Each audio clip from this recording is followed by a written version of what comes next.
Doctor साहब, मौलाना फजल रहमान साहब की जानिब से एक बार फिर ऑपरेशन अज़्म इस्तेहकाम की मुखालफत की गई है। उनकी तरफ से मुखालफत की गई है और इसके ऊपर जो है वो हुकूमत या ये जो अरेंजमेंट है जी। उनका ये कहना है कि वो इत्मीनान में लेंगे। तो ये मेरा ख्याल है जब अनाउंसमेंट हुई है तो उसमें कुछ क्लैरिटी नहीं थी।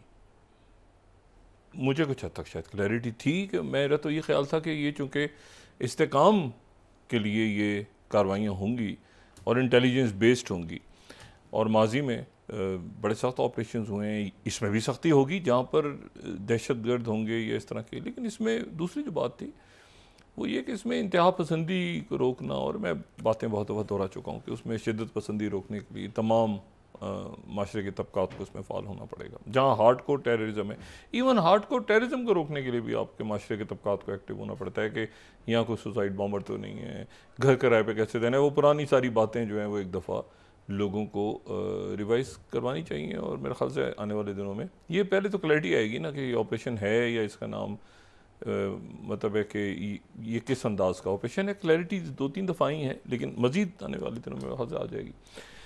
दूसरी बात ये है कि वो व्हाट इज़ द, वो कहते हैं ना, द डे आफ्टर। देखें, बजट मंजूर होने जा रहा है, आज या कल में मंजूर हो जाएगा बजट, शायद कल हो जाएगा। और उसके बाद जो है वो फिर क्या होगा। असल बात यह है कि वो द डे आफ्टर, यानी उसके बाद फिर किसके बाद क्या बात रह गई करने के लिए। देखें, जो ये अरेंजमेंट है इसके पास कुछ बात रह नहीं गई करने के लिए पिछले एक तवील अरसे से, सवाए इसके कि वो तहरीक इंसाफ को कोसें। अच्छा, तहरीक इंसाफ को हर सूरत ये चीज़ सूट करती है। मतलब मुझे ये बताएं कि फ़र्ज़ करें अगर आज वो रिहा हो जाएं, हाँ साहब रिहा हो जाएं, बाहर आ जाएं, इलेक्शन हो जाए, जीत जाएं, तो ये मुल्क के जो इश्यूज़ हैं इस वक्त, ये मईशत और IMF और बजट, इसको कोई संभाल सकता है? इन इश्यूज़ को कोई संभाल सकता है? तो उन्होंने, उनकी स्ट्रेटजी बिल्कुल ठीक है। ये इस्तेकाम लाना हुकूमत का काम होता है, ये जो अकाबरीन बैठे इनका काम है। अब अगर ये सुबह से लेकर रात तक जो है ये इसी में फंसे रहेंगे कि तहरीक इंसाफ ने क्या करना है, उनका क्या बनेगा, उनके टोटे होंगे, उनके टुकड़े होंगे, उनका ये होगा, उनका वो होगा, तो सरमाकारी आएगी, कारोबार चलेगा, स्टेबिलिटी आएगी।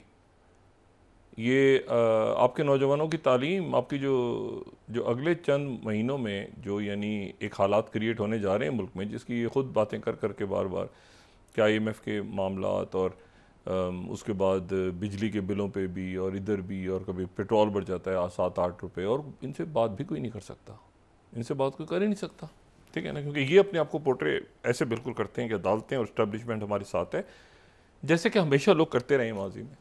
और जब वक्त आएगा तो इनको पता चलेगा कि इनके साथ कोई नहीं है। ये मैं आपको बिल्कुल बता रहा हूँ कि ये इनके लोगों को, बड़े सीनियर लोगों को, वज़ीरों के लेवल पे इस बात का अदराक है कि वो खुश नहीं है। चाहे वो मुस्लिम लीग नून के लोग हों या पाकिस्तान पीपल्स पार्टी के लोग हों, उनको एक अनसर्टिनिटी है। देखिए ना, एक होता है कि देखिए 2013 में एक खुली टुली बात थी, इलेक्शन पे इल्ज़ाम लगे थे, ये लगा, तो जो भी था खुली टुली बात थी, हल्के खोलो जितने खोलने खोलो। अब वो नहीं है। देखिए ना, एक पोजीशन ख़राब हो जाती है ना, एक पोजीशन ऑफ वीकनेस है ना। अब ये नहीं है कि हल्के खोलो, अब ये कि हल्के नहीं खोलने, मतलब एक दूसरी सूरत, एक बिल्कुल एक सिचुएशन डिफरेंट है ना। हल्के नहीं खोलने, खबरदार जो हल्के खोले, यहाँ पर रिटायर्ड जज, मतलब उल्टी सिचुएशन है। बजाय इसके कि हाई मॉरल जो मर्जी करो यार, हम तैयार हैं भाई। तो वो जब सिचुएशन होती है ना, तो फिर आप एक इस्टेब्लिशमेंट के साथ भी, बाकी जगहों पर भी ज़रा वो फिर धीमा कहते हैं इधर बैठ जाएगा तो कहीं हो जाए, क्योंकि आपके वो जो होती है ना एक, वो इस अरेंजमेंट में प्रॉब्लम है। अब इशू ये है कि वो, अब देखें ना, अब राना सनोल्ला साहब शुरू में नाराज़, उनके बिल्कुल डिफरेंट, अब हुकूमत में सेटअप है, उन्होंने कहा यार क्या मैं इस उम्र में क्या ये इनकलाबी बनूं, तो वो फिर वो भी उनकी टोन चेंज हो गई। शुरू में तो नाराज़ थे सारे, तो इशू ये है कि ये स्टेबिलिटी तो इस अरेंजमेंट के नतीजे में नहीं आनी। अदारे अपनी जगह मौजूद रहते हैं, शख्सियात आती जाती रहती हैं, पॉलिटिकल शख्सियात, पार्लियामेंट में कानून आगे पीछे लोग सारे, लेकिन रियासत और अदारे तो अपनी जगह। Supreme court of Pakistan, security forces और आवाम कांस्टेंट है मुस्तकिल, और मईशत एक कांस्टेंट फैक्टर है, सिक्योरिटी एक कांस्टेंट फैक्टर है। तो और रियासत है ना, तो ये तो ऐसा तो नहीं है ना कि इनमें से किसी को कुछ कह दिया तो वो कहा कि मैं रियासत हूँ। ऐसा तो नहीं है, ऐसा तो नहीं है ना कि मतलब यही मतलब हो गया तो भी मैं ही हूँ भाई। या जैसे यही मामला तहरीक इंसाफ के साथ आखिरी दिनों में हो गया था, जिसकी वजह से बहुत सारे क्राइसिस पैदा हुए, क्योंकि उसमें से कई लोग जो हैं वो मतलब है कि मैं ये इख्तलाफ नहीं कहूँगा, अंदरूनी इख्तलाफात नहीं, लेकिन जब ज़ाहिर क़यादत नहीं है तो फिर तो अंदर मामला उलट पुलट हो जाते हैं, ग्रुप बन जाते हैं। वो पहले भी लड़ाइयाँ थीं, पहले भी ग्रुपिंग थी, वो हर पार्टी में होती है, मैं उसमें नहीं जाना चाह रहा माजी में या मौजूदा बाकी पार्टियों की सूरत में हो जाती है। लेकिन असल इशू ये है कि वो अगर बाहर आ जाते तो स्टेबिलिटी आ जाएगी कैसे? मतलब वो कभी खान साहब मर के इस वक्त हुकूमत नहीं संभालेंगे। वो कह रहे जितनी पढ़नी इनको पढ़ती रहे। इश्यूज देखें ना, ऑपरेशन शुरू होना है, एक तूफान आना है महंगाई का, जो बिल आने हैं अभी अगले महीने, और उसके बाद जो है स्कैंडल्स को कब तक आप रोकेंगे मीडिया में? आप नहीं रोक सकते ना, एक लेवल होता है कि आप उस तक रोकते हैं, फिर उस आप नहीं रोक सकते। और बाहर के ममालिक, मैंने कहा ना, ये अब आप कहते रहे दुश्मन है, स्टेबिलिटी नहीं आने दे रहा, स्टेबिलिटी नहीं आने दे रहा, वो नहीं आने दे रहा, तो एक लम्हे पे लोग तंग आ जाते हैं, कहते हैं यार नहीं आने दे रहा तो फिर आप क्या करें? फिर मतलब कोई उसका रौला रप्पा ख़त्म करें ना। सियासी बयानिया भी नहीं बन रहा, ये भी नहीं बन रहा, करप्शन भी नहीं हमें छोड़ें, मतलब एक वो कहेंगे भाई निबटना सारा अगर हम नहीं है तो फिर आप क्यों हैं? आप क्यों, मतलब है कि मतलब सियासी बयानिए से ख़त्म करें ना चीज़ को, इस बयानिए से कि कभी यहूदी एजेंट फलाना आडो भाई, माजी की बातें सारी, मतलब है कि मैंने आपसे कहा ना कि मैं ऐसे ऐसे अल्फाज इस्तेमाल होते रहे माजी में और मौजूदा शख्सियात इस्तेमाल करती रही, मैं उसमें नहीं जाना चाह रहा। 3-4 फैक्टर कांस्टेंट हैं। पहली बात तो ये कि मईशत, दूसरा ये कि स्टेबिलिटी लेकर आएँ, तीसरा सिक्योरिटी के कंसर्न्स, हर दूसरे दिन खबर आती है, और सोशल अनरेस्ट, ये एक्सीडेंट्स और ये क्लाइमेट चेंज, आप देखें कितनी बड़ी थ्रेट बन के सामने आ रहा है। बारिशें अचानक शुरू हो जाती हैं, कहीं बर्फ़ पड़ रही है, बर्फ़ नहीं पड़नी चाहिए थी, वहाँ बर्फ़ पड़ रही है, और ग्लेशियर्स पे गल रहे हैं, बारिश हो रही है, हीट वेव्स आ रही हैं। ये एक लॉन्ग टर्म स्ट्रेटजीज होती हैं रियासतों की ये स्ट्रेटजीज होती हैं काबरीन की आपके, कि आज केस का फैसला तो नहीं आ गया, सुबह क्या होगा वकील का, ओ भाई खुदा। तो मतलब ये नहीं चल रहा, ये सेटअप जो है ना, बस ये मैंने कहा डे आफ्टर क्या करेंगे, परसों क्या होगा, कल बजट पास होगा, परसों क्या, वो गालम ये गालम वो गालम, सरमायाकारी आएगी, ये होगा वो होगा। ना ना ना ना ना ना, ये कंटिन्यू नहीं रह सकता, ठीक है ना, इट हैज़ टू। और ये एक्चुअली ये लोग भी जान रहे हैं कि ये मतलब जा रही है चीज़, रुक गई है, एक जगह रुक गया है ना, एक जगह रुक ठहर सी जाती है, आगे भी नहीं मूव हो रही, पीछे भी नहीं जा रही, तो आगे मतलब अटक के रह गई है, फंस गई है मामला। और रियासत का मामला है ये, सियासत से बालातर मामला हैं आपके, सिक्योरिटी के मामला, मईशत के मामला। तो इसमें इशू ये है कि खित्ते के वाक़यात दोबारा बराह रास्त पाकिस्तान पे असरअंदाज हो रहे हैं, अब तो तेज़ी के साथ हो रहे हैं। और मैं काफ़ी दिन पहले कह चुका हूँ कि अब हमारी खारजा पॉलिसी भी मुतासर होना शुरू हो गई है। मैंने चंद हफ्ते पहले ही बात कही थी, और उसके बाद जो इवेंट्स हुए वो सबके सामने जो बातें हो रही हैं उसके बाद, चाहे वो मशरिक़ से हों या मगरिब से हों। अब इसमें इशू ये है कि 2-3 अचानक वाक़यात जो हैं वो ऐसे, एक तो बोलीविया को देखें, बोलीविया को डिस्कस करना इसलिए ज़रूरी है कि वहाँ बड़ी अजीब सूरत हाल है। बोलीविया जो है पूरी दुनिया इसको जानती है। अच्छा कैसे जानती है मैं अभी बताता हूँ आपको, लेकिन पहले वहाँ जो हुआ है वो किस्सा ज़रा सुने। अच्छा, बोलीविया जो है, वहाँ के जो सदर हैं, अब वो नाम उनका जो है वो लुई एस करके है, ठीक है। अच्छा, अगर मैं उसको सही तरह से प्रोनाउंस कर रहा हूँ तो वो जो है वो 2019 में उनके, अच्छा बोलीविया जो है ये कोई 1825, 26, 27 ऐसे कुछ आगे पीछे तब से आज़ाद हुआ है, यानी बहुत पुरानी आज़ादी मिली हुई है उनको। ये है लातीनी अमेरिका में, यानी लैंडलॉक कंट्री है, और ये लैंडलॉक कंट्री जो है ये कोई दुनिया का 7वां बड़ा लैंडलॉक कंट्री है, बड़े मुल्क हैं ना, बड़े बड़े मुल्क लैंडलॉक कंट्रीज़ हैं। कजाकिस्तान हो गया यहाँ पे, चाड है अफ्रीका में, अफ़गानिस्तान है, बड़े बड़े मुल्क लैंडलॉक हैं। तो उनमें से एक लैंडलॉक मुल्क जो है वो बोलीविया है। लेकिन बोलीविया में हुआ क्या?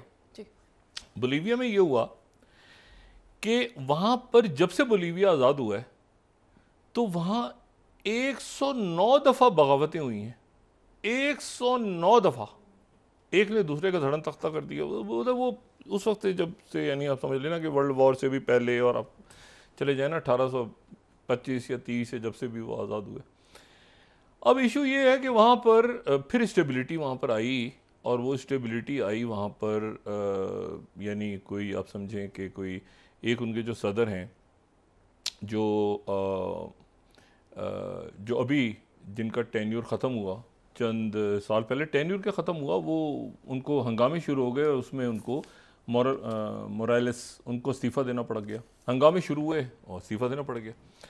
अच्छा, ये मोरालेस जो है इस्तीफ़ा देना पड़ा, तो जब हंगामे फूट पड़े। अच्छा, बोलीविया की जो तारीख़ है उसमें इससे पहले जितनी बगावतें हुई हैं, कूज हुई हैं, on record they were sponsored by CIA। बिल्कुल जैसे आप समझ लें कि ये जो बगावत थी ना, ये वाली, जैसे ईरान में धड़न तख्ता हुआ था उनका, मोहम्मद मुसद्दिक का, तो CIA मानती है फिर क्लासिफाइड पेपर। तो जो डी क्लासिफाइड पेपर हैं उनमें बोलीविया उन मुल्कों में से जहाँ पर जितनी बगावतें होती रहीं, तो वो उनमें से मेजॉरिटी जो थी उसमें CIA है, क्योंकि बिल्कुल वो लैटिन अमेरिका और ये वो हम कहते हैं ना निकारागुआ या बगावतें होती रहीं, तो ये CIA स्पॉट ऑफ बगावतें। अच्छा, लेकिन फिर ये हुआ कि ये जो साहब आए मोरालेस, इनके खिलाफ हंगामे फूट पड़े। अच्छा, ये जो है ये रशिया और चाइना और जो आप समझे कि इस कैंप के करीब थे, इनके खिलाफ हंगामे फूट पड़े। हंगामे शुरू हो गए, इनको इस्तीफ़ा देना पड़ गया, और ये जो हैं ये पहले मेक्सिको गए, फिर ये अर्जेंटीना चले गए, और ये जो हैं ये मशरिक़ के कैंप में थे। अच्छा, अब ये और इनके ताल्लुकात जो हैं वो इतने ज़्यादा ख़राब हुए, जो इनके ताल्लुकात इतने ज़्यादा ख़राब हो गए थे अमेरिका के साथ और बाकी मुल्कों के साथ, कि एक दफ़ा ये 2013 में ये गए रशिया। ये मैं अभी की सदर की बात नहीं कर रहा, मैं उस सदर की बात कर रहा हूँ जो 2019 में रिज़ाइन कर गए, और जो मौजूदा सदर के बिल्कुल एक ही पार्टी, यानी करीब करीब हैं, एक दूसरे के खिलाफ इलेक्शन वगैरह से लड़ रहे हैं। लेकिन हुआ बड़ा इंटरेस्टिंग वाक़या। ये गए रशिया गए, तो जब जहाज़ इनका वापस आ रहा था, यानी बोलीविया आ रहा था मॉस्को से 2013 में, तो जब ये यूरोप के उसमें एयर स्पेस में एंटर हुआ, तो जनाब यूरोपीय मुल्कों ने कहा कि हम आपको अपनी एयर स्पेस में आने नहीं दे रहे। पहले एक मुल्क ने कहा, पहले अमेरिका की तरफ से खबर आई, फिर उसके बाद फ्रांस ने कहा, फिर इटली ने कहा, फिर तो हंगामी तौर पे इनके जहाज़ को ऑस्ट्रिया उतारा गया। अच्छा, अब ये मतलब प्रेसिडेंट ऑफ बोलीविया के जहाज़ को आप उतार रहे हैं 2013। अच्छा, अब खबर क्या आई कि इस जहाज़ में एक बंदा है, एक तो ये जूलियन असांजे है ना, ये एक और बंदा भी है। वो बंदा ये तो ऑस्ट्रेलिया पहुंच गया ना, अपने घर पहुंच गया खैरियत से, वो एंजॉय कर रहा है, मेलबर्न के अंदर घूम रहा है, पार्टी कर रहा है। जो दूसरा बंदा है वो अमेरिकन नेशनल है, और वो बंदा जो है NSA का एम्प्लॉय था, और उसने 2013 में बम फोड़ दिए बहुत सारे, अचानक बहुत सारी डॉक्यूमेंट्स लीक की। इससे पहले कि अमेरिका उसको पकड़ता, वो हांगकांग पहुंच गया।